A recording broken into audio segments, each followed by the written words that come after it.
हम लोग विचारों से बने घर में रहते हैं। हमारा हर विचार एक ईंट के समान होता है, जिनका उपयोग हम उस घर को बनाने के लिए करते हैं जिसमें हम रहते हैं। इसलिए हमें हमारा जीवन अगर पसंद नहीं तो जरूरी है कि हम अपने विचारों पर ध्यान दें। यदि आप अपना जीवन बदलना चाहते तो आपको अपने विचार बदलने होंगे। मेरे साथ कहिए, यदि मैं अपना जीवन बदलना चाहता हूं तो मुझे अपनी सोच बदलनी होगी। आप असफलता के विचार रखकर कभी सफल नहीं हो सकते। आप गरीबी की सोच रखकर कभी संपन्नता नहीं पा सकते। यदि आप हमेशा ये सोचते हैं कि लोग आपको नहीं चाहते हैं तो उनसे आप कभी भी दया की आशा नहीं कर सकते हैं। कितने लोग कभी कभी ये सोचते हैं कि वे बिल्कुल मुझे नहीं चाहते, जबकि आपके पास कोई सबूत नहीं होता। शैतान बस कहता है वे तुम्हें नहीं चाहते, इसलिए आप कहते हो वे मुझे नहीं चाहते। जानते ऐसा करने पर क्या होता है? आप ऐसा व्यवहार करने लगते हैं जिससे सचमुच वे आपको पसंद नहीं करते हैं। देखिए, यदि हम सोचते हैं कि लोग हमें पसंद नहीं करते तो फिर हम वैसा ही व्यवहार करेंगे। यदि लगे कि लोग हमें अस्वीकार करेंगे तो फिर यह 100% सच है कि हम ऐसा ही कार्य करेंगे जिससे वे हमें अस्वीकार करेंगे। आप कभी भी अपने सोचने के स्तर से ऊपर नहीं उठेंगे। यदि आपके सोचने का स्तर ऊंचा नहीं होगा तो आप भी जीवन में कभी ऊंचा नहीं उठेंगे। हमें इस पर विचार करना होगा कि हम क्या सोचते हैं। अगली बार जब आपको निराश या हताश होने का अनुभव हो तो आप रुक कर कहें कि मैं किसके बारे में सोच रही हूं। आप पाएंगे कि आपके विचार बहुत ही गिरे हुए हैं। आपका बड़ी जल्दी हताश होने का कारण यह है कि आप हमेशा अपने बारे में सोचते हैं। स्वार्थीपन के द्वारा आपके जीवन में आनंद नहीं आएगा और ना ही मेरे जीवन में आएगा। यदि आप खुश रहना चाहते तो अपने मन को स्वार्थ से हटाकर दूसरों पर लाइए। इफिसियों 4 में यह स्पष्ट है जो मैं आपसे अभी कह रही हूं। वचन 22 कहता है कि तुम अपने चाल चलन के पुराने मनुष्यत्व को जो भरमाने वाली अभिलाषा के अनुसार भ्रष्ट होता जाता है उतार डालो। यदि आप खुद को अनुशासित रखते हैं तो आप वचन 23 को छोड़ दीजिए और वचन 24 को देखिए। परीक्षा तो होगी परंतु कोशिश करें धीरज धरने की। नए मनुष्यत्व को पहन लें जो परमेश्वर के अनुसार सत्य की धार्मिकता और पवित्रता में सृजा गया है। तो वचन 22 कहता है पुराना मनुष्यत्व उतार डालो। वचन 24 कहता है नया मनुष्यत्व पहन लो। वचन 22 कहता है आप जो बुरे काम करते थे उसे छोड़ दो। वचन 24 कहता है खुद को धार्मिकता और पवित्रता से सजाएं। और हम सोचते कि हां, मैं ये करना चाहती हूं, परंतु मेरी समस्या क्या है? जो मैं करना चाहती हूं उसे नहीं करती और जो नहीं करना चाहती उसे कर बैठती हूं। मैं मानती हूं कि एक जगह से दूसरी जगह जाने के लिए हमेशा एक पुल की जरूरत होती है। हमारे पास ऐसा कुछ होना चाहिए जिससे हम उस पार जा सके या वहां का रास्ता बने। मुझे हमेशा ये कहना पसंद है कि मैं कैसे करें ये प्रचार करती हूं। यदि लोग मुझसे कहें कि क्या करना है और ये ना कहें कि कैसे करना है तो मुझे निराशा होती है।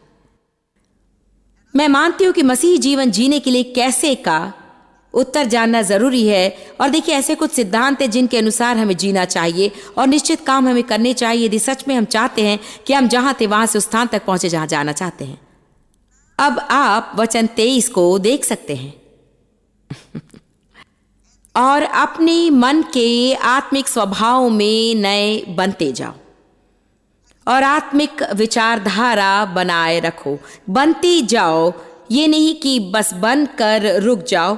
अपने मन के आत्मिक स्वभाव में सदा नए बनते जाओ। पुराने मनुष्यत्व को पूरी तरह से उतारो। कितनी अच्छी बात है कि अपनी सोच बदलो, नया मनुष्यत्व पहन लो। गलत काम करना बंद कर दो, अपनी सोच को बदलो तो तुम सही काम करने लगोगे। जैसा कि मैंने पहले कहा था, संसार में हमें फल पाने के लिए प्रतीक्षा करनी होती है, तभी हम उससे सहमत होते हैं। मेरा विश्वास इस पर है क्योंकि मैंने इसे देखा है। परंतु परमेश्वर के राज्य में हमें देखने से पहले विश्वास करना होता है। तो प्रभु कहता है पुराना मनुष्य तो उतार डालो। अभी भी मैं अपनी पुरानी चाल चल रही हूं। मैं जानती हूं कि मैंने नया जन्म पाया, परंतु मेरी शारीरिकता अधिक सबल है। मैं हर दिन अच्छी बनने की कोशिश करती हूं, परंतु कभी कभी मैं जितनी कोशिश करती हूं उतना ही बुरा काम करती हूं। मैं अच्छा बनने के विषय में बहुत प्रचार सुनती हूं और अच्छी बनना चाहती हूं, पर अभी भी बुरी ही हूं। यहां रहकर मैं वहां जाने की कोशिश करती हूं और नहीं जानती कि मेरी समस्या क्या है। मैं चाहती हूं कि मैं कह सकूं कि मेरा अच्छा व्यवहार है, पर नहीं जानती कि कैसे होगा। क्या आप जानते हैं कि ये कैसे संभव होगा? यहां जब आप अभी भी कुछ गलत कर रहे हैं, आप विश्वास कीजिए कि आप मसीह यीशु में परमेश्वर की धार्मिकता है और पहले की तरह अब आप पुराने मनुष्य नहीं हैं, परंतु आप एक नई सृष्टि हैं। आपके अंदर मसीह का मन है, आप में पवित्र आत्मा की सामर्थ है जो बदलने में आपकी मदद करती है। और देखने से पहले आप विश्वास कीजिए कि दिनों दिन आप धीरे धीरे महिमा से महिमा में प्रवेश करते जा रहे हैं। हमने पहले कहा था कि एक व्यक्ति कैसे नया जन्म पाता है, और सच में वो उन सब बातों से गर्भवती होता है जो प्रभु में है और जिसे प्रभु उस विश्वासी को देता है। यीशु बीज कहलाता है और उसके नामों में से ये एक है। इसे मोटे अक्षरों में लिखा जाता है क्योंकि उसके नामों में से एक है बीज। खैर, बाइबल में यूहन्ना के पहले अध्याय में उसकी स्पष्ट व्याख्या दी गई है और कहा गया कि यीशु सर्वशक्तिमान परमेश्वर का अंश है। नया जन्म पाने पर यीशु हमारे अंदर बोया जाता है, या कहिए कि हमारी आत्मा में वो हमारे अंदर वास करने आता है। उससे कहा, मैं तुम्हारे अंदर अपना घर बनाऊंगा, मैं तुम्हारा घर बनूंगा और तुम मेरा घर। मैं न कभी तुम्हें छोड़ूंगा और न त्यागूंगा। एक बीज जैसा उसे बोया जाता है, ना कि पूर्ण रूप से तैयार फसल के रूप में, और वो हमारे अंदर एक बीज बनकर आता है जिसमें वो सब कुछ होता है जो परमेश्वर से है। आप जानते हैं कि एक स्त्री गर्भवती होने पर सबसे कहती है कि मैं गर्भवती हूँ, मैं गर्भवती हूँ। वो अपने बच्चे के लिए योजनाएं बनाती है, पालना खरीदती है, कपड़े तैयार करती है, लोग उसे उपहार देते हैं, पर आप उसे देखकर ये नहीं कहेंगे कि वो गर्भवती है। बाहर से नहीं लगता कि तुम गर्भवती हो। कितने लोग कहेंगे मैं गर्भवती हूं, तुम गर्भवती नहीं लगती। 4 महीने की गर्भवती, तुम बिल्कुल ऐसी नहीं दिखती हो। हाँ, मैं गर्भवती हूं, उसे गर्भवती होने का एहसास है। अपने अंदर होने वाले बदलाव को वो महसूस कर रही है, परंतु उसके लक्षण न दिखने के कारण लोग विश्वास नहीं करते क्योंकि वे उसे देख नहीं सकते, परंतु वो जानती है क्योंकि उसके अंदर जो हो रहा है उसे वो महसूस कर रही है। जहां तक वो जानती है वो गर्भवती है और अपने बच्चे के लिए वो योजनाएं बना रही है। क्या आज आप लोग मेरी बात को समझ रहे हैं? यदि आप सफल होना चाहते तो आपको असफलता के बारे में सोचना बंद करना होगा। यदि आप विश्वास करते कि आप संपन्न होंगे तो आपको हर समय ये सोचकर नहीं बैठना है कि आप कितने गरीब हैं। लोगों से हर समय ये ना कहे कि मैं इतना नहीं दे सकती, इतना नहीं दे सकती। आपको ऐसी बातें करने की जरूरत नहीं कि मैं कभी कुछ नहीं पा सकूंगी।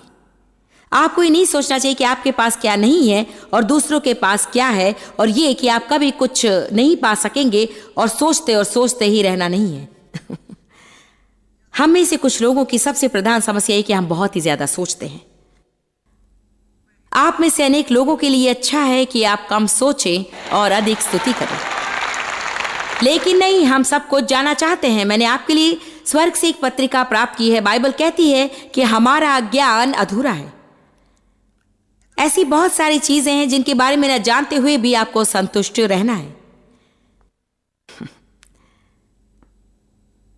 जानते हैं, गरीब रहते हुए भी मैं ये कहने लगी कि मैं संपन्न हूं और मेरे पास बहुत धन है और मैं नहीं जानती कि उससे क्या करूं। मेरे आसपास के सभी को मैं आशीष बनाना चाहती हूँ। मैं अच्छे वस्त्र पहनती हूँ, मैं अच्छे मकान में रहती हूँ, मैं धनी हूँ, और जो कोई मुझे देखता है मुझे धनी कहता है। इसके लिए आपको कुछ खर्च नहीं करना पड़ेगा। आप उतनी ही शक्ति का उपयोग करेंगे। सकारात्मक बातें कहने में जितनी शक्ति का उपयोग होता है उससे अधिक नकारात्मक बातें कहने में होता है। यदि आप सकारात्मक बातें कहेंगे और सकारात्मक विचार रखेंगे तो आपको अच्छा लगेगा। बहुत लोग ऐसा कहेंगे, यदि मैं जीवन भर सकारात्मक बातें कहती रहूं और अच्छे विचार रखती रहूं और तब भी कुछ ना पा सकूं तो क्या होगा? कम से कम आपको अच्छा तो लगेगा। कम से कम आप में अच्छे विचार होंगे। कितने लोगों ने इस वचन को पढ़ा और मेरी बातों को समझ रहे हैं? आप पुराने मनुष्य से नया मनुष्यत्व कैसे बन सकते हैं? निरंतरता से। सब कहिए निरंतर। दोबारा कहिए, एक बार और कहिए। जानते हैं कभी कभी आप आलसी बन जाते हैं। हो सकता है किसी के कहने पर हम एक या दो बार कुछ करते हैं, परंतु हर एक बार हो। इस तरह की सेवकाई चलाने के लिए हमें हर बार किसी विषय से निपटना पड़ता है। इस मंच में खड़े रहने के अलावा और भी बहुत सी बातें हैं। बातें, लोगों से संबंधित बातें। हमारे साथ बहुत से अच्छे लोग काम करते हैं, परंतु जब आप 450 लोग तथा ऐसे स्वभाव के सभी लोगों से निपटते हैं, क्या आपको लगता है कि हर एक खत जो मुझे मिलता है वो प्रशंसा भरा होता है? ओ नहीं, नहीं नहीं। मानिए ना मानिए, ऐसे लोग भी हैं जो मुझे पसंद नहीं करते। आमीन। ऐसी बातें होती हैं जिनसे निपटना होता है। कभी कभी मैं थकी होती हूं, मैं नहीं चाहती कि घर जाकर किसी से व्यवहार करूं। मैं चाहती हूं कि घर जाकर सोफा पर लेटकर बस आराम करूं और खिड़की से बाहर देखूं, अपने पोते पोतियों के साथ खेलूं। मैं किसी बात से निपटना नहीं चाहती। कई वर्षों पहले सच में मैं बहुत ही निराश थी। मैं थकी हुई थी, आशा करी थी कि घर जाकर मैं कुछ आराम करूंगी, और जब मैं घर गई वहां बहुत कुछ हो रहा था। मुझे उनसे निपटना पड़ा। इसे कहते सामना करना। आप में से कितने लोग निपटने के विषय निश्चिंत होते हैं? जानते हैं कई बार हम क्या करते हैं, हम उन बातों को छोड़ देते हैं जिनसे निपटना जरूरी होता है, और उसी के साथ हमारा जीवन भी गिर जाता है। किसी बात से निपटना आपके लिए जरूरी है यदि सच में आप उसे पाना चाहते हैं जो प्रभु ने आपके लिए रखा है। प्रभु कहता है तुम्हें समय से पहले जाने की कोशिश भी नहीं करनी चाहिए कि तुम क्या कहोगे, क्योंकि जब भी तुम्हें कुछ कहना हो मैं तुम्हारे मुंह में शब्द दूंगा। किसी तरह से निराशा में मैंने डेव से कहा कि और कितने दिन ऐसे हम हर एक विषय से हमेशा निपटते रहेंगे? उन्होंने कहा सदा के लिए। मैं ये सुनना नहीं चाहती थी, परंतु सुनना पड़ा। मैंने सोचा हाँ ये ठीक है। आज आप भी अपने मन में बात बैठा लीजिए। आपको अपना मन सदा नया बनाते रहना होगा और आपके विरोध में झूठी बातें लेकर आने वाले शैतान से निपटना होगा। और जब तक आप इस शारीरिक देह में इस पृथ्वी पर जिएंगे, शैतान आपके विरुद्ध में आता ही रहेगा और आपको सदा उससे निपटना होगा और परीक्षाओं के समय उसका सामना करते रहना होगा। यदि परीक्षाएं खुद ही दूर हो जाए तो अच्छा होगा, परंतु ऐसा कभी नहीं होने वाला है। यीशु ने चेलों से कभी ये नहीं कहा कि प्रार्थना करो कि परीक्षाएं दूर हो जाए। उसने कहा प्रार्थना करो कि हमें परीक्षा में न लाया जाए। परीक्षाएं आएंगी, हमें प्रार्थना करने की हम उसमें ना पड़े। हम परीक्षा से भी शक्तिशाली हैं। मानिए ना मानिए, हमें शैतान से भी अधिक बुद्धिशाली होना है। हम में मसीह का मन है, शैतान में नहीं। हम में परमेश्वर का ज्ञान है, उसमें नहीं। इसलिए हमें संकल्प करके इस तरह से व्यवहार करना है जैसे प्रभु हमसे आशा करता है। मेरे पास कुछ लोग आकर कहते हैं और वे परेशान रहते हैं और कहते हैं कि शैतान मुझे झूठी बातें बताता रहा और मैं बहुत ही परेशान हूं। कहता है मैं किसी काम का नहीं, मैं कभी कुछ पा नहीं सकूंगा, मेरी नौकरी चली जाएगी। वो कहता है मेरा विवाह बंधन टूट जाएगा। और मैं कहती हूँ रुको रुको रुको रुको रुको रुको रुको रुको। आपने मुझे बताया कि आप जानते हैं कि शैतान आपसे झूठ कह रहा है।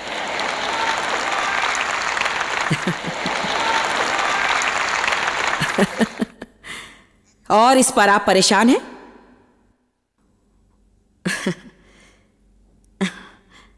क्या आप मेरे गवाह बनेंगे प्रिय लोगों? मैं नहीं जानती कि कौन हमारी मदद करेगा जब हम जानते हैं कि वो शैतान है और वो झूठ बोल रहा है और हम उस झूठ पर विश्वास करते हैं।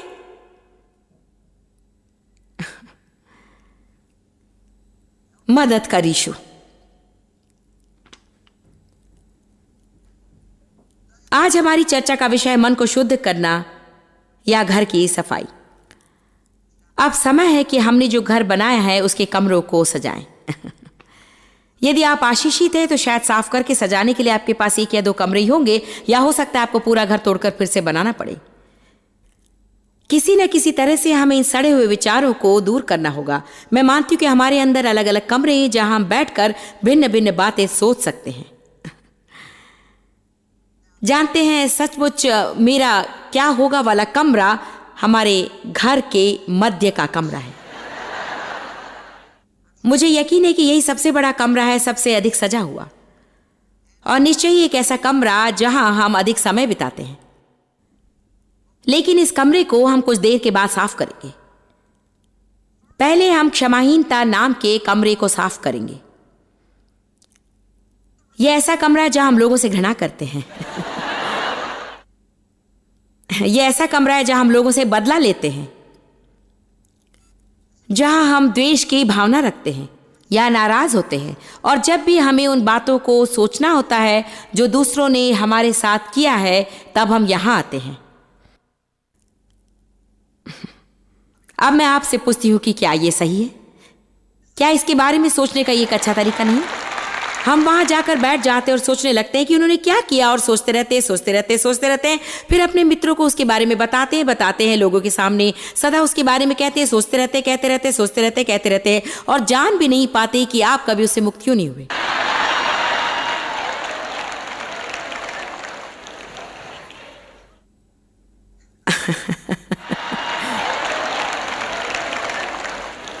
आप खुद को याद दिलाते रहते हैं। ये एक प्रकार से लगे चोट को गहरा करना है।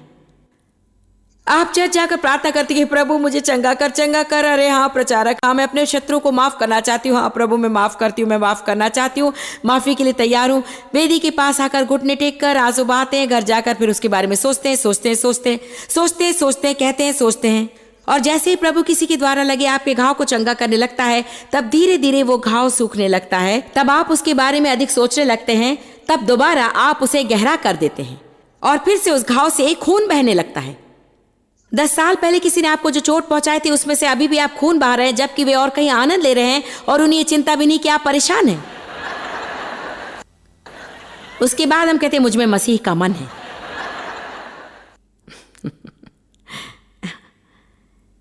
क्या आप लोग मेरी बात समझ रहे हैं?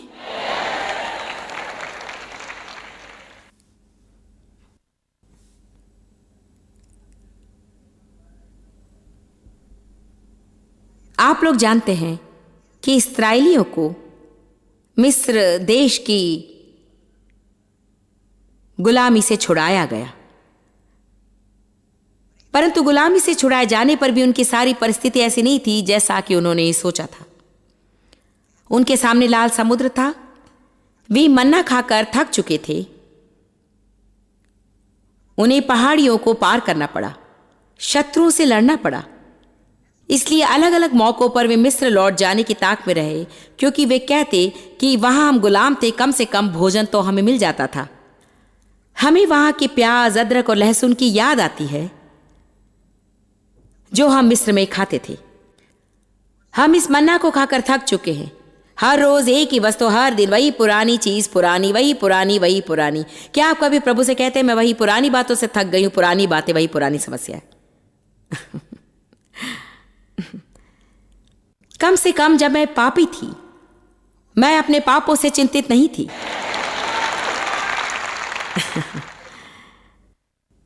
लेकिन अब जब मैं मसीही बन गई, मैं पाप करके शांति से रह भी नहीं सकती।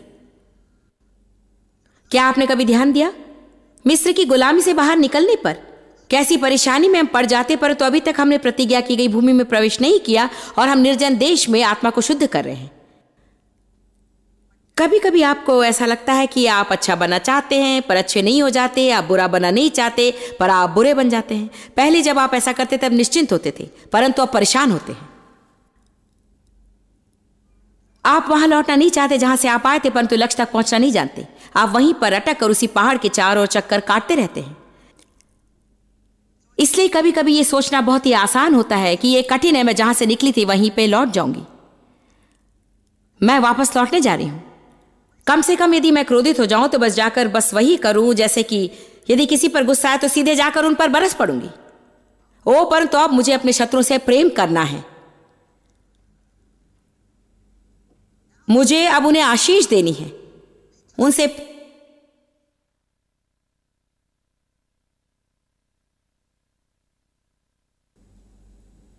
ये बहुत कठिन है, बहुत ही कठिन है। ये अलग बात है कि हम जो सोचते हैं और कहते हैं वो हमें मुश्किल में डालता है। आपको अलग ढंग से सोचना है। आपको सोचना चाहिए जो कुछ मुझे करना है मैं कर सकती हूँ, क्योंकि जीवित परमेश्वर का आत्मा मुझ में वास करता है, और यदि प्रभु मुझसे कुछ करने को कहे तो मैं उसे कर सकती हूँ।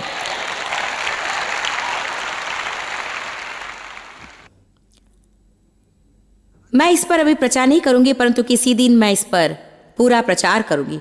जो कुछ मुझे करना है मैं कर सकती हूं।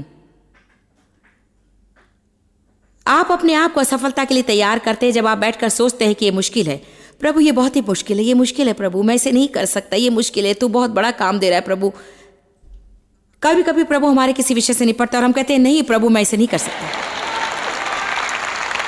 प्रभु मैं इसे करने को तैयार नहीं। आप तैयार है नहीं तो प्रभु इस बारे में आपसे नहीं कहता, और न ही आपको उत्साहित करता कि इसे करो या ना करो जिसके लिए आप तैयार नहीं हैं। आपको शायद ना लगे कि आप तैयार है, शायद आप तैयार होना भी नहीं चाहते, परंतु प्रभु कहता है यही समय है शत्रु को हराने का। व्यवस्था विवरण अध्याय 7 में कहता है जब तेरा प्रभु परमेश्वर उनको तेरे हाथों में सौंप देगा तब तो उन्हें पूरा नष्ट कर देना। प्रभु उनको आपके हाथ में सौंपने से पहले आप ये नहीं कर सकते, परंतु जब प्रभु कहता है यही समय है तो फिर वही समय है, और यदि वो कहता है कि यही समय है तो फिर उसे करने के लिए आपको वो सामर्थ्य भी देगा। चाहे आपको लगे कि आप में सामर्थ्य नहीं है, आपको ये जानना है कि समय आने पर आप में सामर्थ्य भी आएगी, और इसी को कहते हैं विश्वास। जानते हैं जब तक कि मैं इस मंच पर आती हूँ कई बार मैं ये तक नहीं जानती कि मैं क्या कहने जा रही हूँ। मेरे पास संदेश होते हैं, परंतु इस सभा को चलाने के लिए और बहुत कुछ की जरूरत होती है। मैं इन बातों को अपने मन में बैठाने के लिए कई वर्षों तक कोशिश करती रही, लेकिन मैंने जाना कि यह समय को व्यर्थ गंवाना है, क्योंकि ऐसा कभी नहीं हुआ, या शायद ही ऐसा हुआ है। मुझे प्रभु पर विश्वास रखकर आना है। जब तक ये आदत न बन जाए हमें विश्वास करने के प्रति भय लगा रहता है।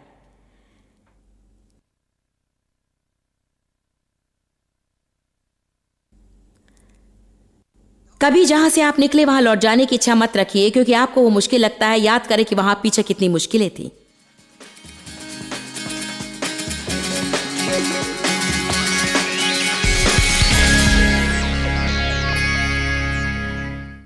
अक्सर लोग महसूस करते हैं कि लोग अपने विचारों पर नियंत्रण नहीं कर सकते हैं। मैं भी ऐसा ही सोचती रही।